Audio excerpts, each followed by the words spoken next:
Assalamualaikum warahmatullahi wabarakatuh. Para hadirin yang berbahagia, alhamdulillah. Kesempatan kali ini kita akan membersamai dengan salah satu narasumber kita, yaitu Ustadzah Miftahul Khairiyah, yang mohon izin saya bacakan sedikit biodata dari beliau. Ya. Bu Miftahul Khairiyah, atau yang kita kenal dengan Ustadzah Khairiyah, itu memiliki banyak prestasi, diantaranya S1-nya beasiswa Basnas di UINSA Sunan Ampel Surabaya, S2-nya beasiswa dari Pemprov, dan S3-nya di UIN Malang. Benar seperti itu. Alhamdulillah, beliau sekarang memiliki gelar Miftahul Khairiyah S.Hum GR MPD. Ya, semoga kita bisa berbagi ilmu bersama beliau, dan juga apa yang disampaikan beliau bisa kita jadikan sebagai referensi ataupun sebagai pedoman hidup kita untuk menjadi yang lebih baik. Beliau juga sebagai penulis banyak karya-karya buku yang telah beliau terbitkan, dan dia juga merupakan founder dari Yayasan Sosial LKS Darul Aitam Al Khairiyah di Lamongan, dan juga pendiri Excellent Quran dan ketua dari Excellent Group. Luar biasa dia. Ya, semoga kita nanti dapat banyak ilmu dari beliau, dan semoga kita bisa mengamalkannya. Baik para hadirin yang berbahagia, ini banyak pertanyaan Ustadzah dari teman-teman, dari para pemirsa terkait peran perempuan. Nah, menurut kacamata dari Ustadzah Khairiyah sendiri itu, apa sih perempuan itu? Memang perannya seperti apa gitu? Mungkin seperti itu. Silakan Ustadzah. Baik, terima kasih kesempatannya. Assalamualaikum warahmatullahi wabarakatuh. Assalamualaikum warahmatullahi wabarakatuh. Sebelumnya, karena ini sangat mendadak ya, belum dikabari tadi, karena sebenarnya jadwal kali ini kan bukan saya duluan ya, saya di minggu terakhir Ramadan, tapi karena banyak berbagai hal di ke depan yang saya harus di Malang posisinya, jadi saya minta logik di sini. Tapi mohon maaf kalau saya belum ada banyak prepare kesempatan, dan nanti jika ada banyak yang salah dan dikoreksi karena mungkin dari kesiapan atau mental yang masih banyak pikiran juga, itu nanti bisa diluruskan, dikoreksi oleh para ustadz-ustadz lainnya, gitu juga para ahli-ahli ilmu lainnya. Sebelumnya, bismillahirrahmanirrahim. Rabbi shrah li sadri wa yassir li amri wahlul 'uqdatam min lisani yafqahu qawli. Rabbi zidni ilma warzuqni fahma. Amin ya rabbal alamin. Terkait peran perempuan ya, sebenarnya saya juga sering ditanya teman-teman ataupun orang-orang yang nggak kenal juga biasanya yang di media itu mengamati perkembangan saya yang dari SD saya sampai kok bisa S3, karena saya lahir di desa, besar di desa, anaknya petani juga. Itu sebenarnya kalau saya melihat dari diri saya itu normal aja gitu, kayak mengalir aja kayak gitu, nggak ada something special kayak gitu, nggak ada. Cuma yang saya ketahui kalau saya itu orangnya optimis, bismillah, berjuang kayak gitu, siap untuk berjuang kayak gitu. Kita harus selalu berjuang ya. Gitu, iya. Berani maju. Ntar salah, ya mohon maaf kayak gitu. Ntar kurang tepat, ya saya perbaiki kembali kayak gitu, seperti itu. Tapi sebelum saya menjawab itu, saya mau cerita sedikit boleh ya? Boleh ya. Ya, sebenarnya ketika banyak orang itu yang melihat saya dari kacamata kesuksesan ataupun luar biasa, saya punya 2 sahabat itu yang menurut saya itu luar biasa banget. Sahabat saya di Surabaya, di mana 2 sahabat saya itu mungkin memandang saya juga sama seperti yang lainnya, tapi sahabat saya itu lebih kayak nggak ada minusnya, nggak ada plusnya. Ketika dari kacamata mereka itu kayak gini, misalnya ada satu sahabat saya itu yang selalu ketika saya mengeluh saya kok kena ujian gini-gini, dia itu bilang kayak gini, ujianmu mau ngikut tok, bahasa Jawanya kayak gitu, ujianmu mau ikut tok, akeh mau sing luweh kena ujian itu luweh parah teko awakmu gitu. Kayak gitu. Jadi bahasanya kayak gini. Ujian kamu itu cuma segitu. Kalau kita melihat dari sisi lain, banyak orang yang punya ujian yang lebih. Jadi kamu cukup hidup itu jalani dan syukuri. Berusaha semaksimal. Itu salah satu sahabat yang power banget buat saya itu untuk selalu ngegas berjuang. Gas. Okay. Dia alhamdulillah punya sahabat satu itu ngegas terus, ya ngegas saya terus. Tapi sahabat yang satunya ini rem saya dalam artian bukan berarti saya nggak boleh berjuang, bukan. Tapi ngeremnya itu gini, kamu harus strong. Tapi jiwa yang strong itu kan cenderung terkadang mutasyadid, ya, mutasyadid atau strong atau keras, mutasyadid ya kayak gitu ya. Terus judes kayak gitu. Nah dari situ itu teman saya itu orang Mojokerto itu bilang kayak gini, kamu itu sebagai uswah berjuang ya berjuang, lain kali cara ngomongnya. Ketika cara ngomongnya udah baik dan benar terstruktur, mohon nadanya jadi biar adem gitu. Adem, ya. Jadi orang yang dengar juga enak. Jadi alhamdulillahnya itu ada satu sahabat yang support banget. Ketika orang lain itu cuma bisa mengagumi saya dengan memberikan sesuatu hal yang positif, dilem aja. Itu kan kalau kita dilem dibangga-banggakan aja itu kayak nggak ada tamparan, nggak ada gas, itu nggak enak kan gitu ya. Nah sahabat saya itu selalu ngasih gas. Nah sahabat yang satunya ngeremnya itu dengan cara inner beauty. Cantik dari dalam ya, memperbaiki yang dalam. Jadi saya bersyukur, semoga sahabat saya juga mendengarkan ya. Kalian itu luar biasa bagi saya. Terkait peran perempuan ya Pak. Peran perempuan di sini itu kalau menurut saya perempuan ini urgent dan important. Oh, sangat penting ya. Iya. Dan urgent dalam setiap hal dan setiap aspek. Dari hal menjadi seorang istri, seorang perempuan itu urgent banget mendampingi, mengawasi suami, bukan suudzon, bukan mengawasi kinerjanya suami ini turun atau enggak. Kita itu harus menjadi powernya, ayo semangat. Tapi tidak hanya memberikan support, menghidangkan makanan, itu fisik, tapi batinnya juga harus dipenuhi. Lahir batin supportnya dipenuhi ya.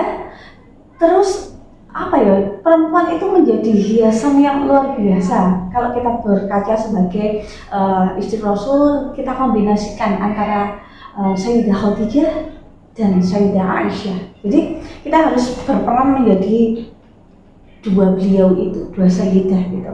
Jadi kita harus siap berjuang lahir batin dalam keadaan suka maupun duka. Kita itu harus menjadi penopang semangat.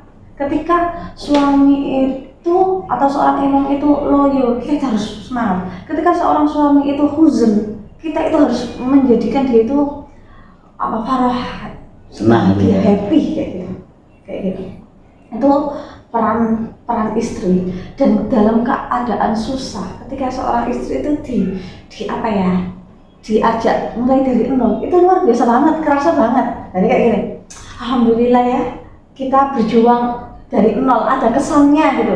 Nah ketika kita berhasil mendampingi sampai sukses, itu kadang ada mentionnya ini, tugasku udah selesai loh. Tugasku itu seorang istri itu mendampingi dari nol sampai enak. Lah kalau tugas suami itu selamanya, karena itu harus setia, itu nggak bisa dibutuhkan dengan timing. Jadi selamanya, kalau udah suami itu selamanya, mulai dari dalam ketidakadaan sampai keadaan ya, dalam kemampuannya itu harus dijaga. Justru dalam kemampuannya itu harus sebagai bukti. Seorang suami yang sukses itu harus benar-benar membuktikan cinta kasih tulusnya itu dan kesetiaannya itu, romantisnya itu di saat dia itu di papan atas, di papan atas ya kayak gitu. Itu harus benar-benar ingat siapa sih seorang istri, siapa sih support sistemnya kayak gitu.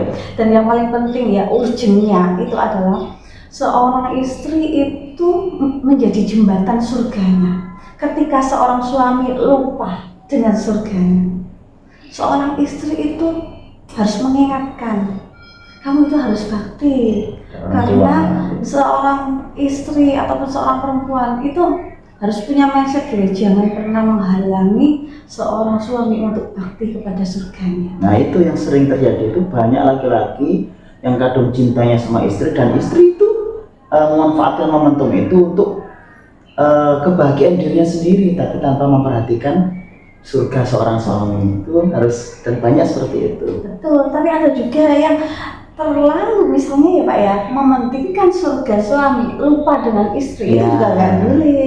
Jadi kayak gini, surga itu harus kita jaga dan kita hiasi, tapi kita juga harus sadar di surga itu kita mau tinggal bersama siapa kalau bukan sama istri sama anak kayak gitu. Jadi surganya harus benar-benar dibangun, tapi keluarga yang di dalam surga itu juga harus dijaga.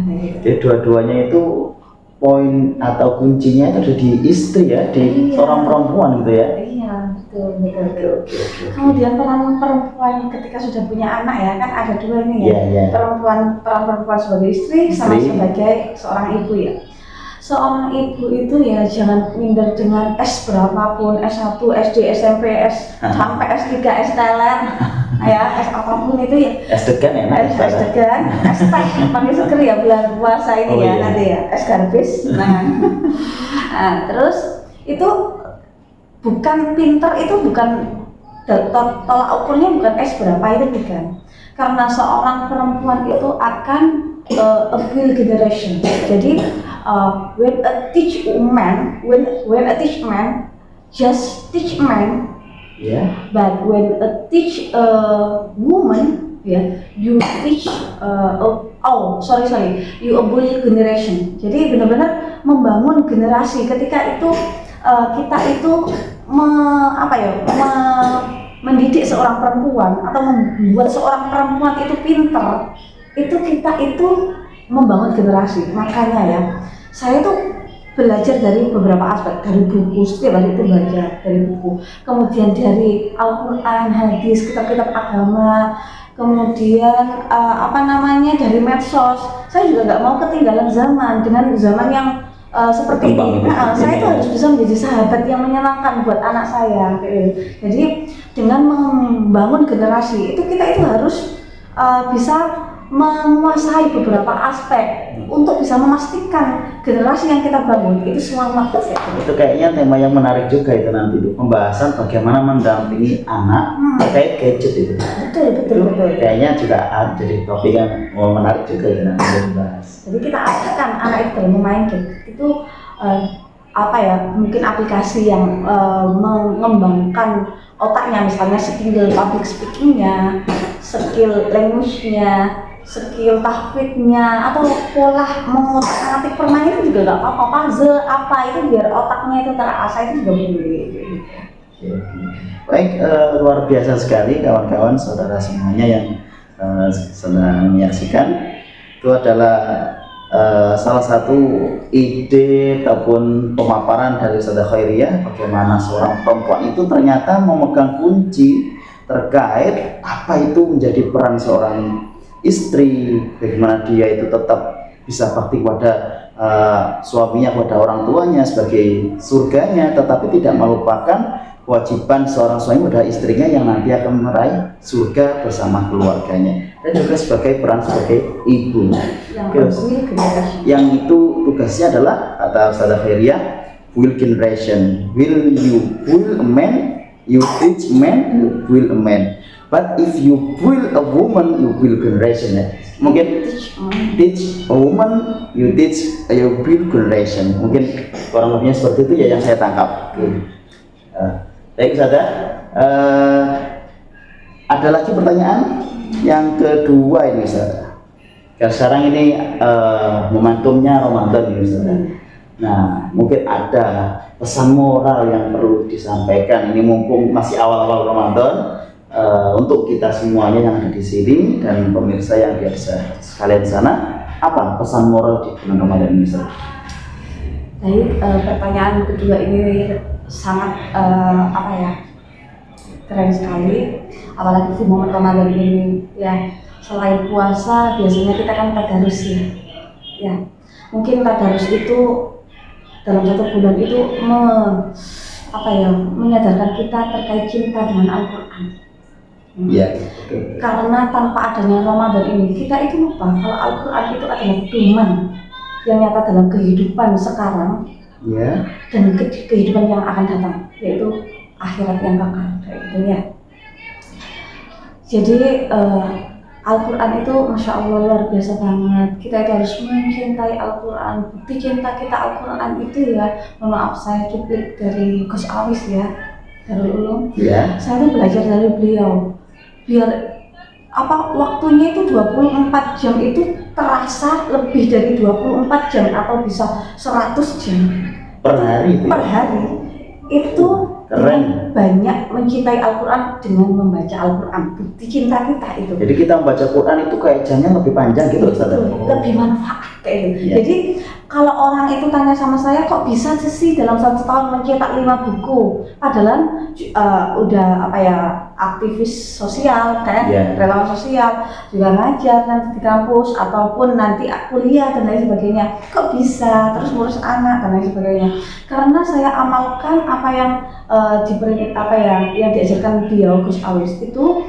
Kalau kamu pengen waktunya panjang banget dan bermanfaat, dan nggak hanya panjang aja tapi bermanfaat gitu kayak ya. gitu, itu cintai Al-Quran dengan membaca Al-Quran. Maka dengan kamu membaca Al-Quran, waktumu itu akan bermanfaat Dan terasa panjang terasa gitu ya. panjang, bermanfaat dan terasa panjang.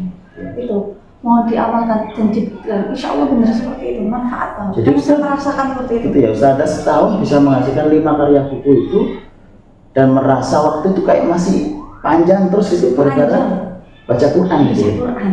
Masih Luar sempat biasa. lihat TV juga, masih sempat ngobrol sama tetangga. Sangat panjang kan. Itu ya. Dan ada mungkin beberapa ayat yang nggak semuanya ya, nanti beberapa ayat yang saya bisa saya sampaikan ya sebagai pesan Ramadan ini Iya, iya. ya. Itu ya salah satu ayat Al-Quran yang berbunyi Bismillahirrahmanirrahim. Nanti mau dikoreksi jika tajwidnya, makhrajnya kurang benar, karena saya juga masih belajar ya kayak itu. Terus yang kedua dalam penafsiran atau apa, karena saya bukan menafsirkan secara tekstual atau apa, tapi ini pemahaman yang menjadi hidayah bagi saya, Pengalaman pribadi ya, seperti itu ya. Karena saya sendiri pun masih sering menyimak apa kajian-kajian dari Ustadz Ali Hidayat, Ustadzah Halimah dan Ustadzah yang lainnya seperti itu, ulama yang lain. Jadi seperti ini. A'udzubillahi minasyaitonirrajim. Bismillahirrahmanirrahim. In ahsantum li anfusikum wa in asa'tum falaha. Dari situ tuh motivasi saya seperti ini, jika kamu berbuat kebaikan maka kebaikan itu untuk kamu. Wa in asa'tum falaha, dan jika berbuat buruk maka keburukan itu juga akan kembali pada dirimu sendiri. Nah, dulu saya berpikir seperti ini, ketika saya berbuat baik, saya gemar sedekah dan saya banyak membantu orang, itu pasti akan kembali ke saya baik kayak gitu. Dan jika saya tidak menyakiti orang, maka saya tidak akan disakiti orang, dan jika saya menyakiti orang, maka imbasnya ke saya sendiri kayak gitu. Ternyata tidak semudah itu. Artinya tidak semudah itu. Dalam prakteknya seperti ini.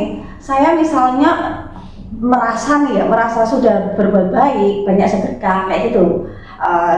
Saya merasa mungkin lebih hati-hatilah untuk menyakiti orang, apalagi merepotkan orang, karena mindset saya itu seperti ini, ketika tidak membantu orang, jangan merepotkan orang. Ternyata qadarullah di Malang, kan di Malang itu musim itu lebih lebih rentan daripada di Lamongan ya. Kan di Lamongan kan sering panas, atau di Surabaya belum hujan, Lamongan belum hujan, Malang itu udah hujan sendiri. Musim hujannya lebih cepat kayak gitu. Nah, saat itu saya di Malang, saya naik ojek ya, hujan deras nih. Ternyata bapaknya itu mengeluarkan mantelnya itu cuma satu. Tak kira ya, yang namanya layanan jasa itu memprioritaskan saya penumpang karena sebagai raja atau ratu. Ternyata enggak, dipakai sendiri. Saat itu saya nggak marah. Jadi tukang layanan jasa antar itu tadi itu ngeluarin jas hujan, dikira itu nanti dikasihkan ke ibu gitu ya? Iya, ternyata dipakai sendiri. Dipakai sendiri. Masalah dipakai sendiri, jadi dipakai sendiri itu saya nggak marah. Sampai akhirnya saya nyampe terminal Arjosari itu basah kuyup. Tapi saya saat itu bayarnya kan misalnya 26.000, saya bayar 30.000. Dalam artian saya nggak sakit hati enggak. Di situ saya harus belajar dengan itu. Bahwasanya in aksantum li anfusikum itu tidak serta-merta kita harus berbuat baik, itu harus dikembalikan saat itu juga baik. Bukan seperti itu. Gitu ya. Tapi tidak ada nyeselnya orang berbuat baik. Beneran itu. Orang berbuat baik itu bisa untuk diri kita, bisa untuk dzurriyyah kita, bisa untuk kita sekarang, dan bisa untuk kita di akhirat. Dan hal itu bagi saya sudah sangat baik bagi saya karena saya dapat pelajaran di situ.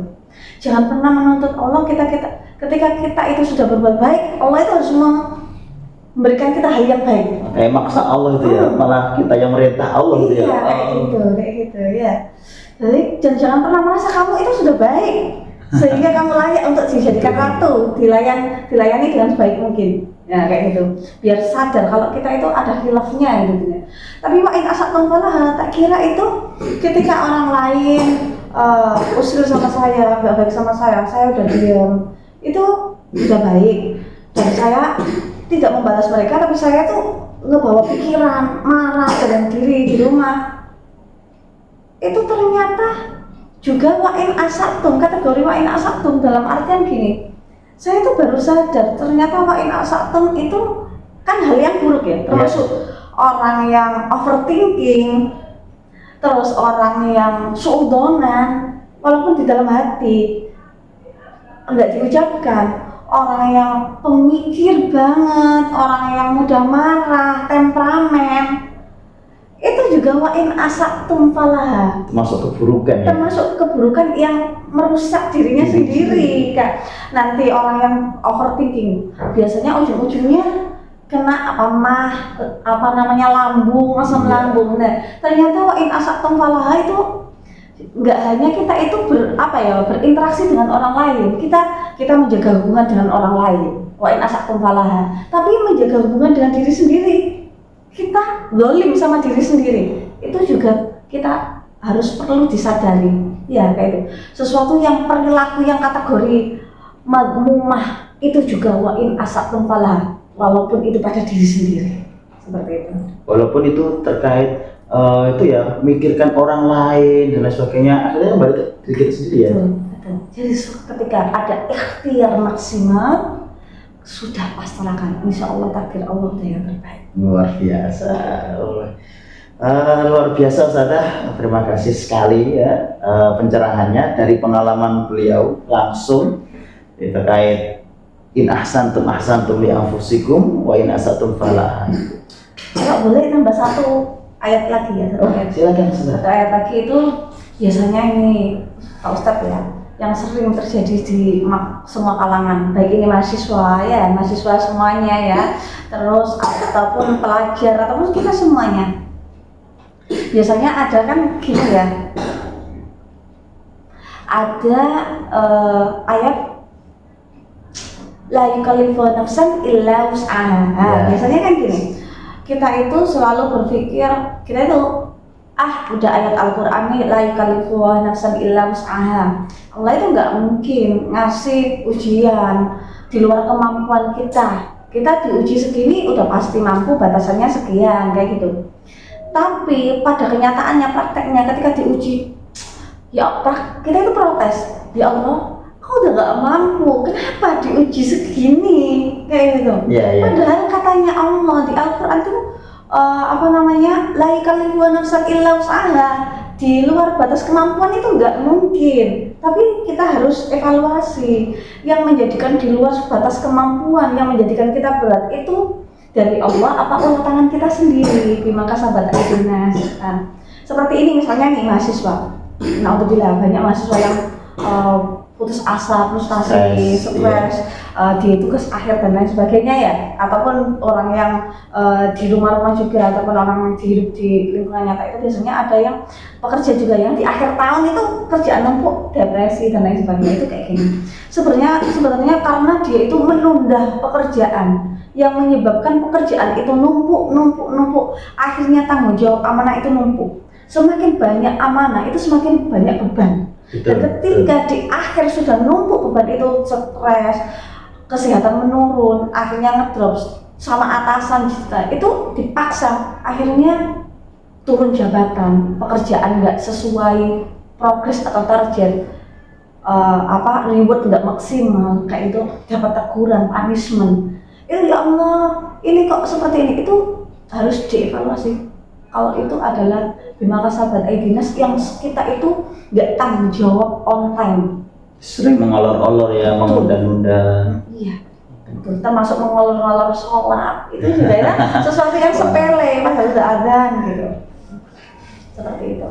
Udah. Jadi luar biasa sekali dari Ustazah Khairiyah, pengalaman langsung ya. Jadi dari teks Al-Quran yang beliau pelajari, beliau baca itu, beliau dari pengalamannya itu memberikan pengalaman kepada kita dan mengartikan sesuai dengan yang beliau alami, bahwasanya ternyata Al-Quran itu hidup. Jadi Al-Quran itu akan selalu bisa menyesuaikan dengan kondisi kita, dan ternyata Al-Quran itu sangat luas keilmuannya. Baik Ustazah, terakhir ini Ustazah, terkait pengalaman iman ini Ustazah. Masya Allah, ini berat banget ini. Pengalaman iman ini gimana Bunda? Cara untuk meningkatkan keimanan, terutama sekarang di momentum Ramadan ini Ustazah. Iya, Masya Allah, iman ini benar-benar harus untuk menjadi mukmin itu harus menjadi orang yang bertakwa. Ini saya masih belajar banget ya tentang ini, dan saya juga belum lulus dalam kelas keimanan. Mungkin kalau dari SD itu kita paham rukun iman ada 6. 1, iman kepada Allah, iman kepada malaikat, iman kepada Rasul, iman kepada kitab, iman kepada Rasul, iman kepada hari kiamat. Kita gampang kayak gitu. Kita iman, kita percaya sama Allah, kita percaya malaikat itu ada, kita percaya sama kitab yang kita pelajari. Nah, tapi kitab dengan mulai dari sini nih, kita iman kepada kitab, tapi belum, kita cuma membaca aja, tapi belum memahami secara maksimal. Ya, ini perlu ditingkatkan ya mulai dari sini. Kemudian iman kepada Rasul, kita mempercayai, tapi belum meneladani. Ya. Setelah meneladani, belum mengaplikasikan dalam dunia kayak gitu ya. Kemudian iman kepada yaumul qiyamah kayak gitu ya. Itu juga kita imani. Yang terakhir yaitu iman pada qada dan qadar. Nah, ini mungkin di luar kapasitas saya, tapi yang jelas dalam iman ini itu kita itu harus benar-benar dalam kejadian apapun. Wa ma asabakum min musibatin illa bi'idznillah, kan segala sesuatu musibah itu datangnya dari Allah ya, qada-qadarnya Allah, takdirnya Allah. Itu kita itu harus benar-benar bisa mempelajari hal itu. Kita itu berkaca dari pengalaman kejadian apa yang terjadi di tetangga yang alami atau teman kita. Itu juga kita itu kalau bisa itu kita pelajari untuk meningkatkan kualitas iman kita. Karena musibah itu tidak harus kita alami ya kan. Kita harus berdoa ya Allah. Lihat dari sekeliling kita gitu ya saya. Ada musibah di sana, kita harus belajar meningkatkan keimanan kita. Tapi ketika musibah itu datang kan sudah datangnya biidznillah ya, kita itu harus introspeksi dan mengevaluasi. Terkadang dengan datangnya musibah itu kita itu tahu, ya Allah, ternyata cinta Allah itu sangat besar. Berpuluhan tahun tidak ada kejadian ini, tapi dengan kejadian itu saya itu sadar kalau selama ini Allah itu sangat mencintai kita. Dan dengan kejadian itu kita tahu kualitas keimanan kita sebagai bukti cinta kita sama Allah itu berapa. Seberapa banyak kita protes, seberapa banyak kita mengeluhnya itu. Dari situ ya kita tahu ternyata nggak ada setitik debu kualitas iman kita, kualitas cinta kita sama Allah. Tapi segitu luasnya samudra Allah itu mencintai kita. Masya Allah. Itu seperti itu. Yang jelas kita itu harus belajar dari iman, dari ikhlas, sehingga kita itu benar-benar menjadi orang yang muflihun lah. Amin. Baik, pemirsa yang sangat kami cintai di sana maupun di sini. Terima kasih Ustazah atas waktunya dan kekenannya, walaupun Ustazah sangat repot sekali dan sekarang masih dalam kondisi itu ya, menjaga putri-putranya yang sedang sakit. Kita doakan semoga mereka sembuh, diberikan kesehatan, sehat lahiriah, sehat batiniah. Dan pemirsa semuanya juga diberikan kesehatan dan kemampuan untuk menjalankan ibadah puasa Ramadan secara maksimal. Amin amin ya rabbal alamin. Sekian dari saya. Assalamualaikum warahmatullahi wabarakatuh. Waalaikumsalam.